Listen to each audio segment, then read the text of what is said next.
What's up guys, Houndish here. Today jumping in with some Destiny 2 updates, news, and funkiness. We can see right here, Infinite Fletchered Storm is possible again. So if you're a Strand Titan, there's a bit of fun to be had there. We'll talk about it in a moment. Otherwise, Bungie gives some heads up regarding Trials this weekend, which of course is returning. We'll also give a quick mention to Xur's potential inventory, which seems to house a bunch of juicy weapons from the past. Additionally, the heavy metal event will be returning in a couple of weeks' time, featuring some new weapons which haven't yet been obtainable. They actually appear to be linked to Arms Week, or perhaps not, because we're going to get them from heavy metal. So we'll talk about that, as well as the possibility of another future event with some interesting badges and rewards. Plus there are a couple of other updates from Bungie worth mentioning. So if you guys enjoy this one, get subscribed to the channel and I'll keep you posted with more content, but otherwise let's get into it. First up, ahead of Trials this week, DMG reminds players currently the Lighthouse chest rewards are sometimes giving lower gear tier rewards than intended. On top of that, Trials of Osiris medals are not counting towards skill of the 1 Gilding Triumph. And in Trials of Osiris, special ammo meter progress is not retaining between rounds, plus the Trials Spreadshot hand cannon has an incorrect stat package, so a few bugs linked to Trials worth bearing in mind right there.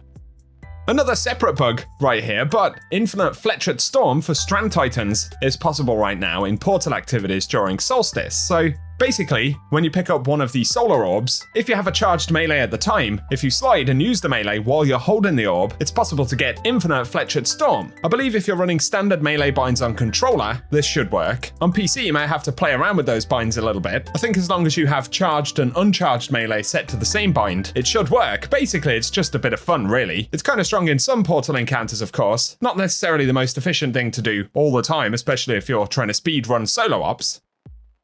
Other quick solo ops tips, especially for Caldera, when you have to blow up the mounds, the solar flares from Solstice will actually blow them up without you destroying their shield. The same thing applies to Tangles. Another quick mention for getting through these quickly, if you enter Matter Spark and then leave it, you can get Amplified and the Speed Booster. Additionally, if you've completed all of your objectives, once you've gone through the train on Caldera, you can actually throw yourself straight into the hole right here, and it will spawn you at the boss instead of having to continue to run through. So there are a few tips to get through these even quicker. They won't necessarily always apply because you might have an objective left over, or it might be faster in some instances to destroy the cube and then the shield on the mounds, for instance. But depending on the run and how things play out, these tips can certainly be useful if you're trying to farm for gear from Solstice or just power. And of course, we do get some pretty juicy rewards. Pretty happy with the tier 5 machine gun I've got. I've had a couple of other tier 5s dropped. Unfortunately, duplicate armor pieces. I'm mainly running them just for the stats right now, aside from the set bonuses, and then I'm going to move over to Texec and Bushido tier 4 and 5 armor when I'm at the right power levels. Certainly enjoying the grind for the moment, and of course Bungie have announced that they will be nerfing the power grind ever so slightly, or at least in some capacity, over the next few weeks, so we'll see how that pans out.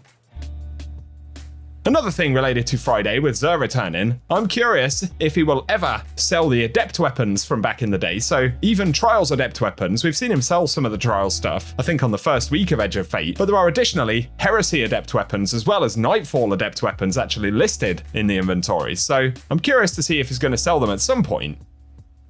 Otherwise though, players looking in collections were asking the question, when will the Solar Eager Edge sword drop? And of course that's the Synancia right here. This does appear to be linked to Arms Week in some capacity. It was even on the Arms Week pop-up screen, but looking at the heavy metal event, which is coming early in September before Ash and Iron, the event track rewards right here actually have those two weapons listed. So there is the sword as well as the scout rifle, and looking in the heavy metal engrams, these weapons appear there as well. So the first time we're going to get them by the looks of things will actually be from the heavy metal event.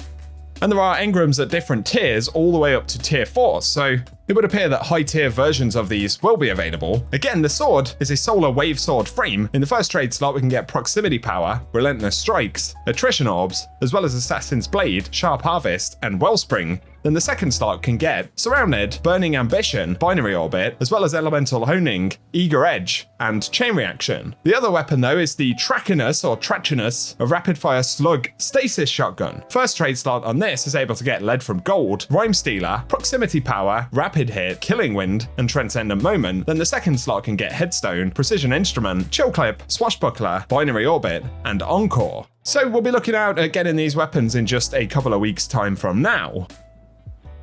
Also interesting in relation to the sword, but there is actually another sword listed in the database, or at least the Chronal ornament for it, which is the tier 5 ornaments that weapons can get. And this one's listed as Idyllic Regal. Now, the thumbnail icon for it is actually different from the Arms Week looking sword, but the preview shows the same weapon as the Arms Week sword. So I'm not sure if this is a development thing where either this is a new sword, but it's not available yet, or we're looking at an old name for the sword that we're going to get from Heavy Metal. Not major, but interesting nonetheless. Otherwise, players are speculating about these icons right here, which have been found in the database, and specifically speculation as to whether they may be something related to Ash and Iron. Also, someone said here, this one looks like a crossbow. Maybe we'll get another crossbow. Of course, that is possible. But one thing which is interesting, if you look at the EDZ bounties, they basically have the same or very, very similar icons on them, as well as the same color scheme in the background. So they certainly give off the EDZ vibe. And while I can't say for sure if this is related, but Devrim K has a hidden section of his inventory right now with a bunch of items referring to rally reward redemption. These are items from the past. It includes stuff like the emblem we can see right here, as well as the Iris Pulsator shell, which is a cool kind of holographic ghost from back in Warmind. So possibly a small sort of event thing or something related to the EDZ, Devrim K, and rally rewards, whatever exactly that refers to. Either way, the main quest icons there certainly are going to be used for something in the future. So possibly another small event of some kind, or, as speculated, they could simply be linked to Ash and Iron.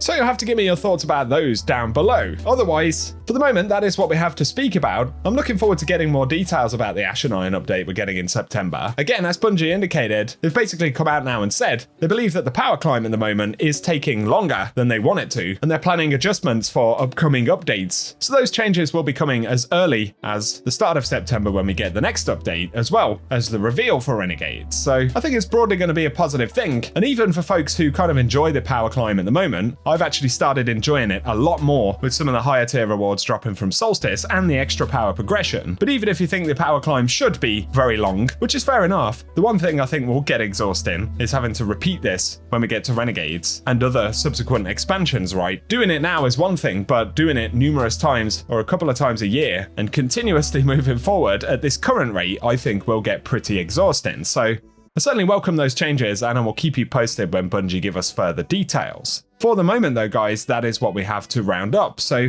let me know in the comment section any thoughts you have on what we've spoken about today. If you've enjoyed this video, a rating really does help me out on the channel. And be sure to get subscribed so that I can keep you posted with more content. Otherwise though, thanks for watching, and I hope you guys have an awesome day.